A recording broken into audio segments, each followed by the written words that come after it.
मन की बातें पढ़ने का रहस्य। एक बार बुद्ध अपने अनुयायियों के साथ एक नगर से दूसरे नगर की यात्रा कर रहे थे। यात्रा करते समय वे एक झील के किनारे चले। कुछ देर बाद वे सभी आराम करने के लिए रुके।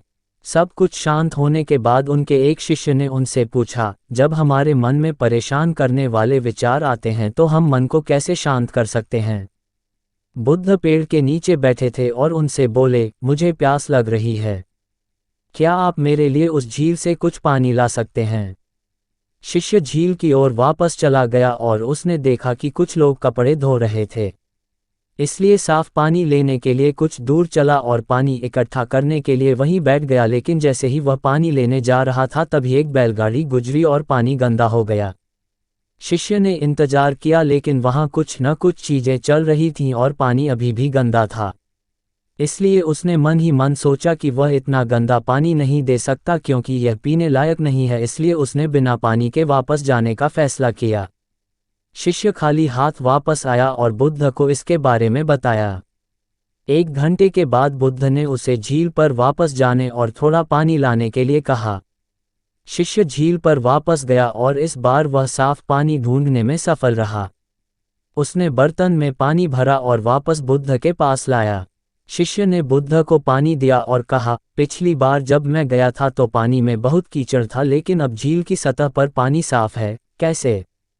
बुद्ध ने उत्तर दिया, जब आप पिछली बार गए थे तो कीचड़ अस्त व्यस्त था और वह सतह पर पानी के साथ मिल गया था और पानी पीने के लिए अयोग्य हो गया था, लेकिन जब आप 1 घंटे के बाद गए तो कीचड़ अपने आप बैठ गया और आपको साफ पानी मिला जो पीने के लिए उपयुक्त था। पीना। आपका मन भी ऐसा ही है, जब वह अशांत हो तो उसे कुछ समय दें और वह अपने आप ठीक हो जाएगा। आपको इसे शांत करने के लिए प्रयास नहीं करना पड़ेगा और समय के साथ आपका मन सहजता से शांत हो जाएगा। इस कहानी को अक्सर बुद्ध के जीवन से जोड़ा जाता है और ये दूसरों के विचारों और इरादों को समझने की उनकी क्षमता को दर्शाती है।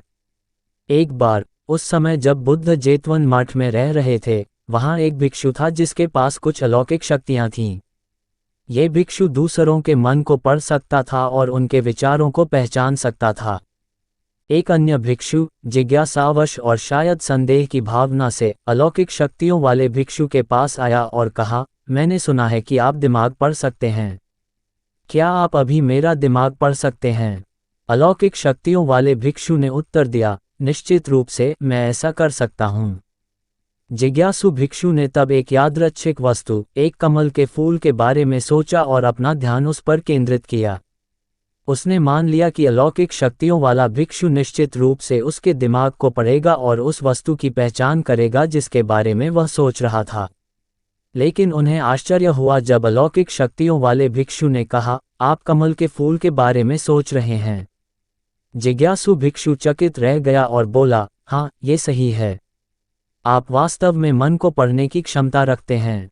अलौकिक शक्तियों वाले भिक्षु ने मुस्कुराते हुए समझाया, ऐसा नहीं है कि मेरे पास सभी दिमागों को अंधाधुंध पढ़ने की शक्ति है, बल्कि मैंने दूसरों के इरादों और विचारों को तब समझने की क्षमता विकसित की है जब वे शुद्ध और केंद्रित होते हैं।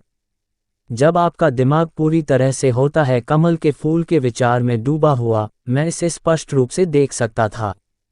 बौद्ध परंपरा की यह कहानी मानसिक शुद्धता और ध्यान के महत्व को रेखांकित करती है।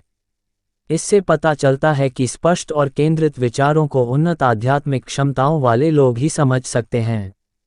हालांकि इस कहानी को रूपक माना जा सकता है, ये बौद्ध धर्म के अभ्यास में सचेतनता, एकाग्रता और आंतरिक गुणों के विकास के मूल्य को बताती है।